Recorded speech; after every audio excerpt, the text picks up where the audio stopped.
Beberapa nama yang luar biasa dalam sejarah para sahabiyah tentang kiprah dan peran mereka dalam bidang tertentu. Nah, kali ini mungkin kita ambil dua nama yang sangat istimewa karena mereka pelopor di dua bidang yang sangat penting, yaitu kedokteran dan keperawatan. Nama yang pertama adalah Sayyidah Asy-Syifa binti Abdillah Al-Adawiyah. Beliau dari namanya kita tahu beliau berasal dari Bani Adi bin Ka'ab, suku yang sama dengan sukunya Sayyidina Umar ibn Khattab. Dan sejak dahulu Bani Adi bin Ka'ab ini adalah suku yang terkenal mereka mengerti dan ahli dalam baca tulis. Jadi mereka literate, ya mereka intelektual dalam arti mereka orang yang memilih untuk suka membaca dan suka menulis. Maksudnya begini, karena memang ada yang mungkin salah paham kalau Rasulullah SAW itu ummi dan kaumnya disebut kaum yang ummi, yakni Quraisy dan bangsa Arab pada umumnya itu kaum yang ummi.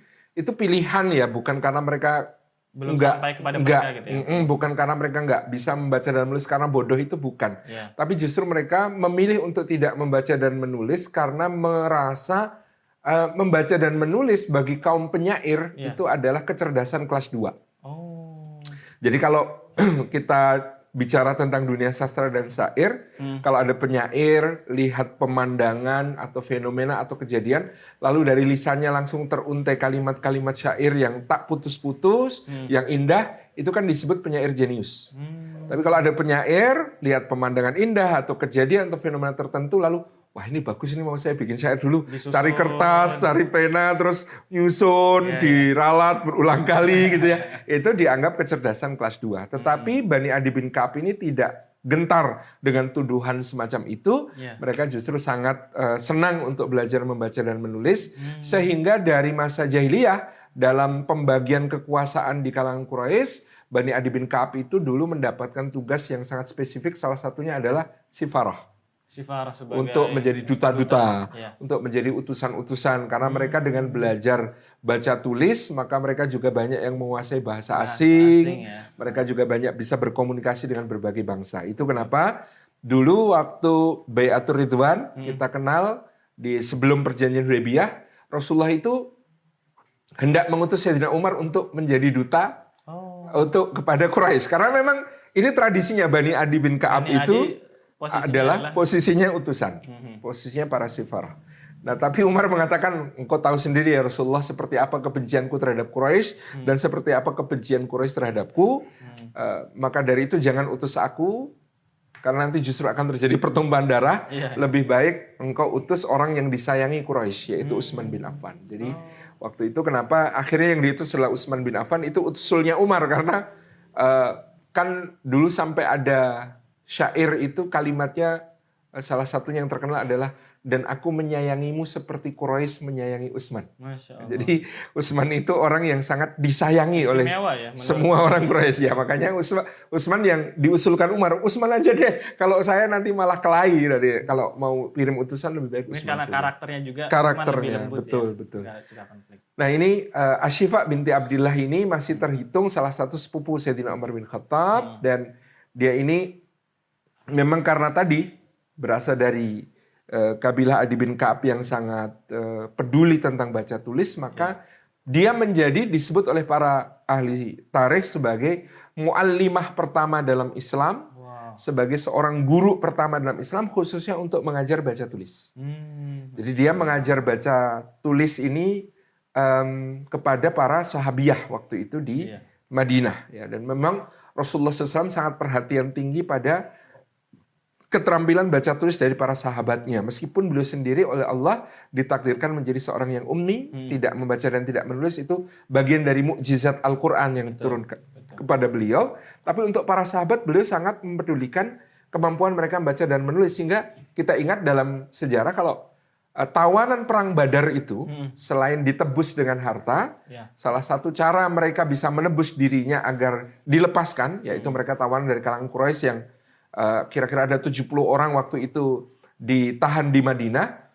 Ini boleh menebus dirinya dengan mengajarkan sekian anak baca dan tulis. Masya Allah. Itu jadi, juga menunjukkan tingginya nilai pendidikan menurut Nabi ya? Ya betul. Ini menunjukkan betapa luar biasanya Nabi memberi perhatian bahwa para sahabat dan sahabiah ini membaca dan menulis itu sesuatu yang penting. Ya. Makanya dulu ada cerita lucu di masa Al-Ma'mun bin Harun ar-Rasyid ya.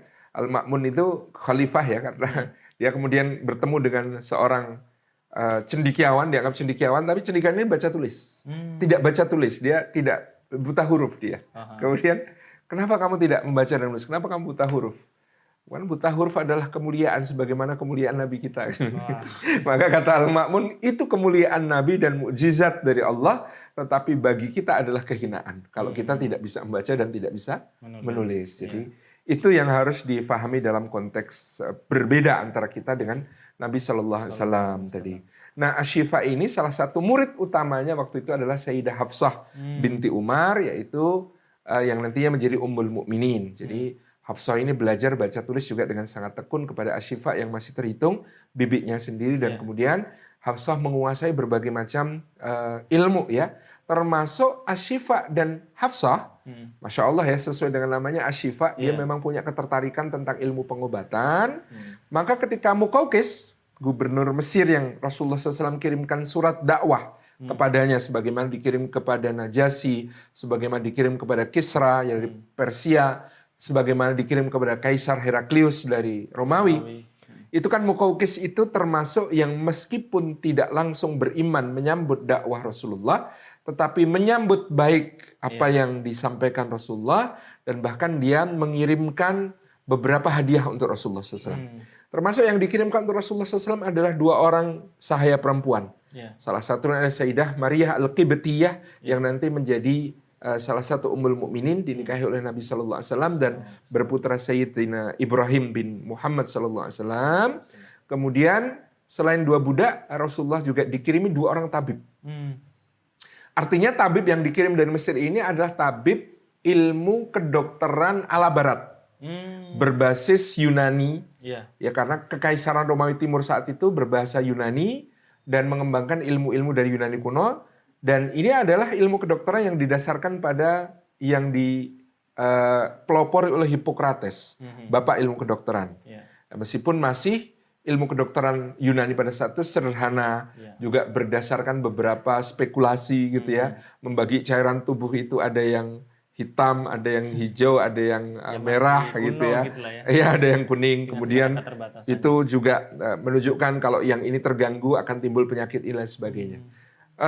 Tetapi ilmu kedokteran barat waktu itu juga diperkaya dengan berbagai jenis pengobatan dengan zat-zat yang sifatnya kimiawi. Jadi diambil dari bisa, dari racun, dari ekstrak hewan dan tumbuhan dan lain sebagainya. Sementara di sisi lain dari Persia, nanti akan kita bahas dalam pembahasan tentang Sayyidah Rufaidah ya, itu ilmu kedokterannya sudah sampai di level membedah luka, membersihkan luka dengan cairan khamr, karena khamr itu sebenarnya alkohol, di dalamnya bisa mematikan kuman-kuman, kemudian menggunakan opium. Jadi dari India ini menggunakan opium untuk membius ketika kemudian melakukan pembedahan atau pemotongan organ. Jadi ini lebih berkembang dari kedokteran timur. Ya.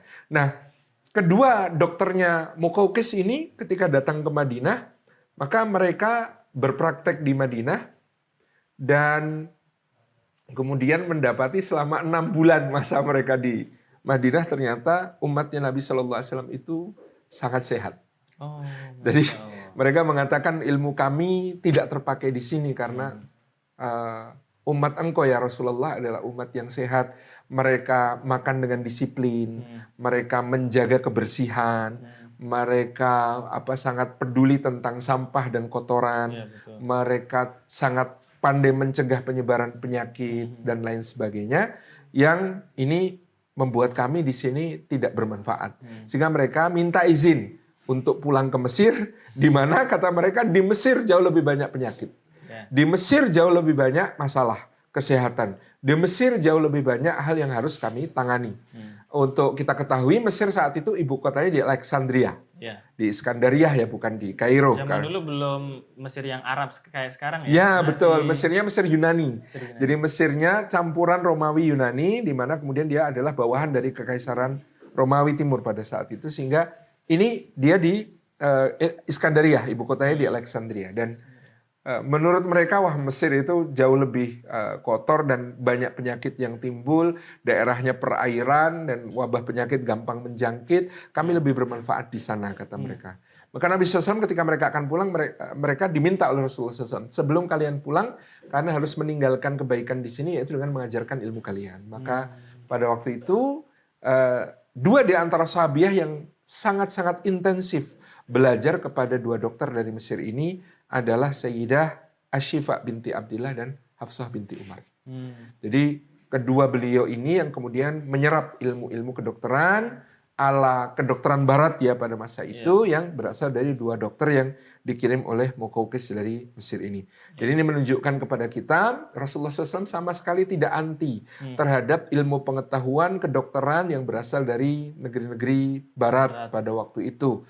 Jadi artinya segala hal yang bermanfaat itu bisa kita ambil, kita filter, kita saring, mana yang kira-kira manfaatnya terus empirik dan terbukti, bukan spekulasi-spekulasi untuk dikembangkan di tengah umat. Jadi kalau hari ini ada yang mengkampanyekan anti dengan kedokteran barat dan lain sebagainya, perlu kita tinjau ulang ya, karena Rasulullah SAW pun mempersilahkan sahabiah, bahkan istri beliau Sayyidah Hafsah untuk belajar kepada dua dokter yang berasal dari negeri barat ini. Yang menarik tuh di sini bahkan ternyata Rasulullah mengutus atau mendelegasikan perempuan ya Ustaz ya? Untuk bertugas. Untuk belajar kedokteran, iya betul. Yang mana kadang mungkin sebagian orang menganggap perempuan itu cuma di rumah aja, nggak usah gimana-gimana. Padahal sebenarnya kalau punya potensi dan itu dikembangkan bisa luar biasa juga manfaatnya. Ya. Bahkan mungkin pertimbangannya saat itu begini ya, perempuan mungkin lebih telaten, perempuan itu kemudian lebih sangat dibutuhkan dalam kondisi-kondisi darurat seperti ketika perang, ketika para lelaki justru harus mengangkat senjata di front, di garis depan.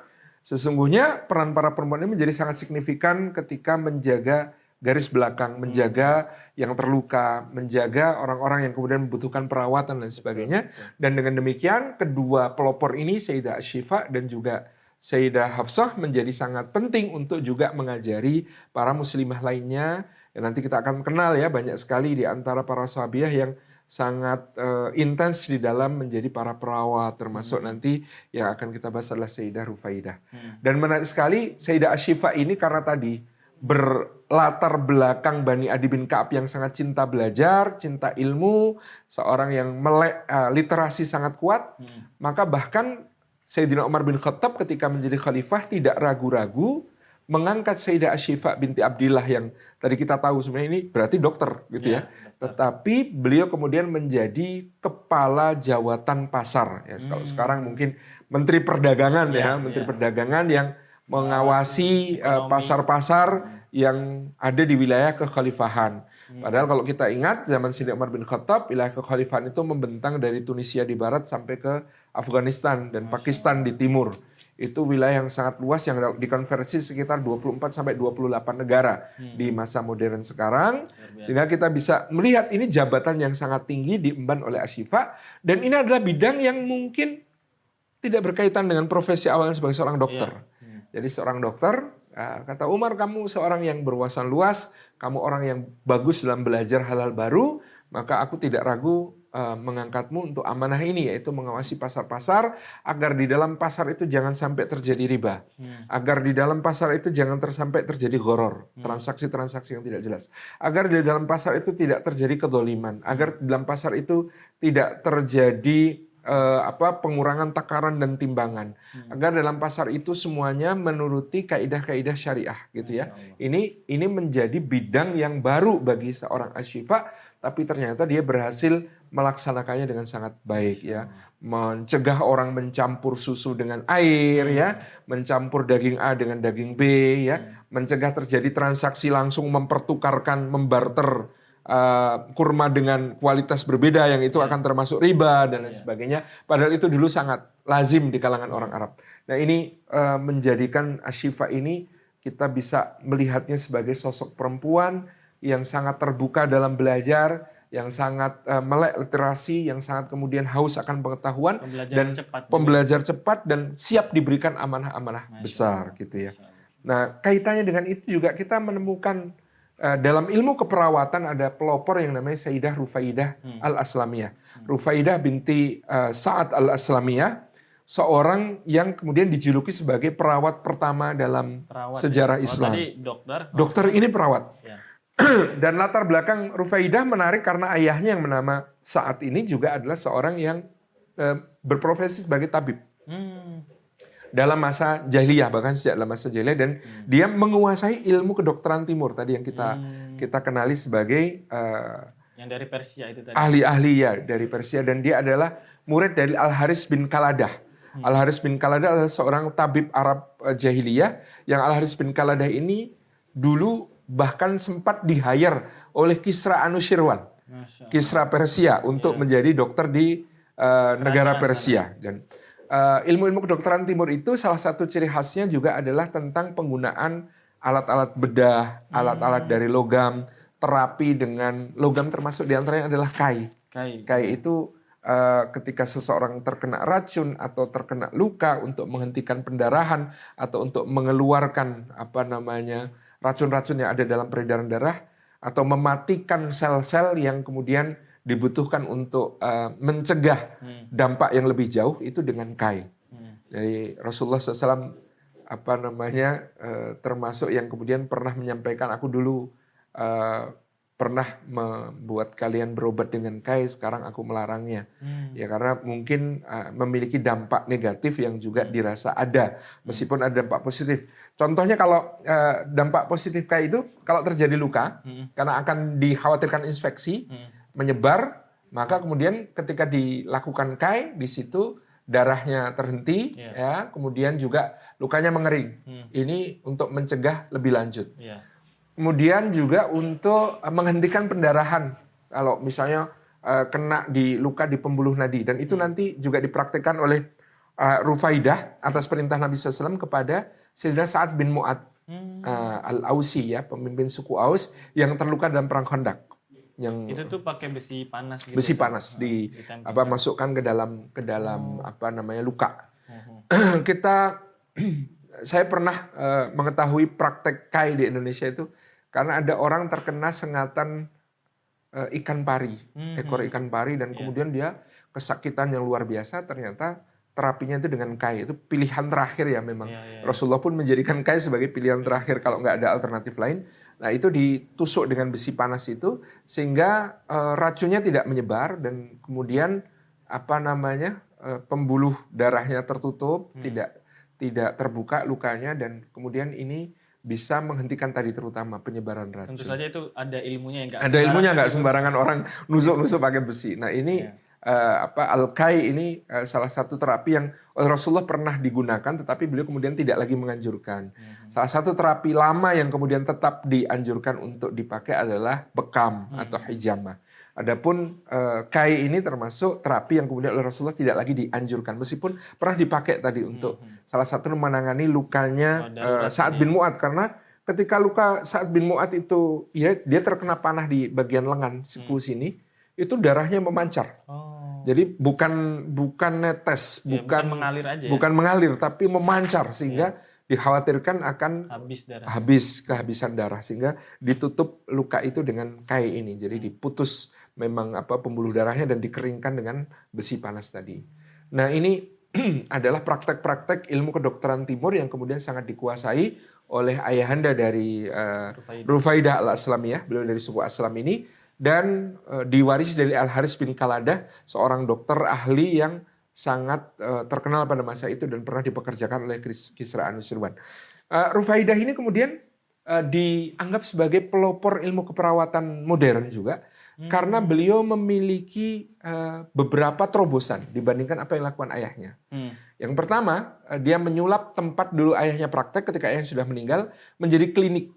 Dibikin klinik. Klinik, dan itu benar-benar dalam arti klinik karena clean, bersih. Nah, salah satu hal yang kemudian dipelopori oleh Rufaidah di tempat prakteknya ini adalah kebersihan. Higienis ya. Higienis. Dulu ayahnya itu agak nggak terlalu peduli dengan kebersihan tempatnya, tapi Rufaidah sangat peduli dengan kebersihannya, tentang airnya, tentang sanitasinya, tentang pertukaran udaranya, bahkan sirkulasi udara di tempat dia merawat orang sakit tersebut.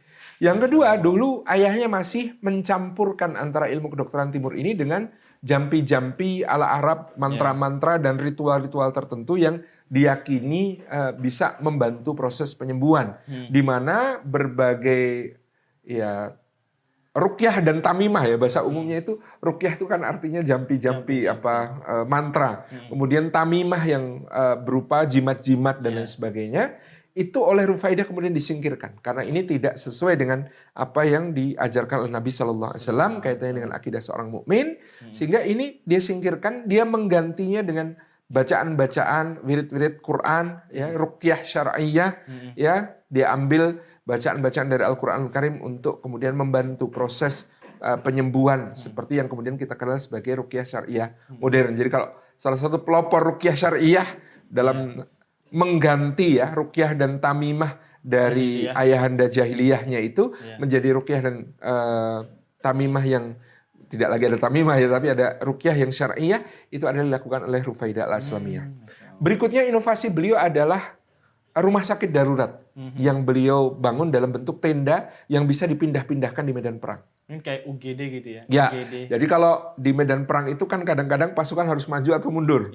Sehingga tidak bisa bangunan permanen untuk merawat orang sakit. Betul. Yaitu dia membangun tenda di situ untuk merawat orang-orang yang sakit. Dan tendanya ini dia susun sedemikian rupa, tadi sirkulasi udaranya bagus, ada saluran pembuangan untuk limbah ataupun kotoran, gitu ya, untuk yang dirawat sakit di situ sehingga merasakan kenyamanan dan dirawat dengan baik. Nah, salah satu orang yang mendapatkan perawatan di tendanya Rufaidah itu adalah Sayyidina Sa'ad bin Mu'adz tadi. Jadi Rasulullah SAW bersabda, ini Sa'ad bin Mu'adz terluka, pemimpin kalian harus merawatnya dengan baik. Rawatlah di tenda milik Rufaidah agar aku mudah untuk mengunjungi dan melihat keadaannya.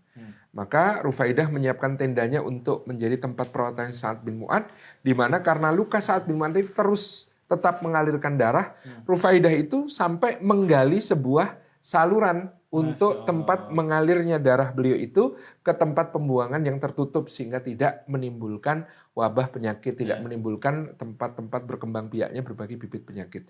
Dan itu beliau dirawat di situ tadi, sehingga ketika Rasulullah melihat darahnya masih terus mengalir, beliau menyarankan Rufaidah menggunakan kai untuk menutup luka tersebut sampai dari memancar darahnya tinggal menetes sehingga Sayyidina Sa'ad bin Mu'adz ini alhamdulillah kemudian kuat untuk kemudian menahan luka yang parah tersebut, di mana beliau bertahan sampai 1 bulan dalam perawatan Rufaidah ini. Dan padahal bagi orang lain, orang dengan luka seperti yang diderita Sa'ad bin Mu'adz itu tidak akan bertahan lama. Tetapi dengan perawatannya Rufaidah, dia bertahan sampai 1 bulan karena dia memang berdoa, ya Allah jangan ambil nyawaku sampai aku bisa ikut memutuskan urusanku dengan Bani Quraidah. Jadi pada masa jahiliyah, suku Aus, sukunya Sa'ad bin Mu'adz adalah sekutu Bani Quraidah. Suku Yahudi Bani Quraidah. Sedangkan dalam perang Khandaq atau perang Ahzab ini, Bani Quraidah berkhianat kepada Rasulullah. Mereka menikam dari belakang, membangun bentengnya dan menjadikannya sebagai markas untuk menyerang kaum muslimin dari belakang, dan mereka bersiap-siap kalau Quraisy berhasil menembus pertahanan kaum muslimin, maka mereka akan bergabung untuk menghancurkan kaum muslimin di dalam kota Madinah. Dari dalam. Maka ketika itu Nabi SAW setelah selesai perang memerintahkan pengepungan benteng Bani Quraidah. Lalu Bani Quraidah mengatakan, wahai Muhammad, tunjuklah di antara kita seorang hakim yang bisa mengadili urusan di antara kita. Sebenarnya Nabi SAW keberatan dengan itu. Bagaimana mungkin kalian itu berkhianat? Kita sama-sama punya perjanjian ya dalam piagam Madinah gitu ya. Kalian melanggar apa yang ada dalam piagam Madinah dengan terang-terangan berkhianat kepada kami, seharusnya saya sebagai pemimpin kota Madinah berhak menjatuhkan hukuman pada kalian. Tapi karena Rasulullah SAW memandang suku Aus sebagai sekutu Quraidah, menghormati suku Aus sebagai sekutu Quraidah, maka Nabi SAW kemudian mengatakan, bagaimana kalau aku menunjuk Sa'ad bin Mu'adz, pemimpin suku Aus, sebagai hakim di antara kita. Maka orang-orang suku Quraidah ini, wah gak apa-apa ini. Sa'ad bin Mu'adz kan sekutu kita di masa jahiliyah. Mudah-mudahan kita akan dapat keputusan ringan dari dia. Gitu ya. Maka Sa'ad bin Mu'adz saat itu dari dalam tenda Rufaidah digotong dengan tandu, ya, dibawa ke majelis tahkimnya Bani Quraidah itu, kemudian ketika diminta untuk mengadili Bani Quraidah, ternyata Sa'ad bin Mu'adz justru mengatakan, demi Allah pengkhianatan kalian kepada kami lebih menyakitkanku daripada apapun yang lain. Kalau yang lain memusuhi dan menyakiti dan berkhianat, bagiku itu biasa saja. Tapi justru kalian, karena kalian adalah sekutu Bani Aus, maka justru ini sangat mempermalukanku di hadapan Rasulullah SAW. Maka demi Allah aku menjatuhkan hukuman untuk kalian. Yang laki-laki dewasa dibunuh, anak-anak dan perempuan dijadikan budak, dan harta kalian akan dirampas. Itu keputusannya Sa'ad bin Mu'adz yang membuat keras. Ternyata Bani Quraidah, waduh, salah ini. Kemarin kalau kita serahkan Muhammad mungkin nggak sekeras ini gitu ya. Tapi sudah terjatuh, sudah divonis keputusan itu, maka Rasulullah mengatakan, wahai Sa'ad, engkau telah menghukum dengan apa yang dikehendaki oleh Allah dan Rasulnya sallallahu alaihi wasallam. Maka kemudian Sa'ad bin Mu'adz mengangkat tangan ke langit dan mengatakan, ya Allah, saksikanlah aku telah memutuskan. Tidak lama kemudian beliau gugur, wafat, syahid karena lukanya yang memang terus mengucurkan darah. Dan kemudian Rasulullah SAW bersabda, arsy berguncang ketika ruh Sa'ad bin Mu'adz ini diangkat ke langit ya. Jadi saking utamanya Sa'ad bin Mu'adz ini di sisi Allah Subhanahu wa taala. Dan inilah pasien legendarisnya Rufaidah al-Aslamiyah yang tadi telah merintis satu sistem keperawatan yang sangat baik, yang bahkan orang dengan luka separah Sa'ad bin Mu'adz dalam perawatan Sayyidah Rufaidah bisa bertahan 1 bulan lebih. Ini adalah salah satu prestasi luar biasa dari Sayyidah Rufaidah. Nah, inovasi-inovasi beliau ini menjadi standar di kemudian hari tentang seperti apa rumah sakit darurat yang menangani apalagi terlebih korban-korban perang, terlebih orang-orang yang terluka dalam medan jihad, sehingga pada masa peradaban Islam semakin berkembang di dalam masa Daulah Umayyah, kemudian diteruskan Daulah Abbasiyah, di mana kemudian mustashfa atau rumah sakit itu menjadi satu bagian kompleks dari masjid-masjid yang didirikan. Standar perawatan seperti yang telah digariskan oleh Sayyidah Rufaidah ini menjadi standar di dunia Islam yang berkembang dari barat, baik di Cordoba, di Granada, di Toledo, di Sevilla, sampai ke kota-kota di timur seperti Baghdad, Damaskus, bahkan sampai ke Rai, ke Isfahan, sampai ke Samarkand dan lain sebagainya. Ini pengaruh Rufaidah sebagai pelopor ilmu keperawatan modern di dalam Islam. Begitu.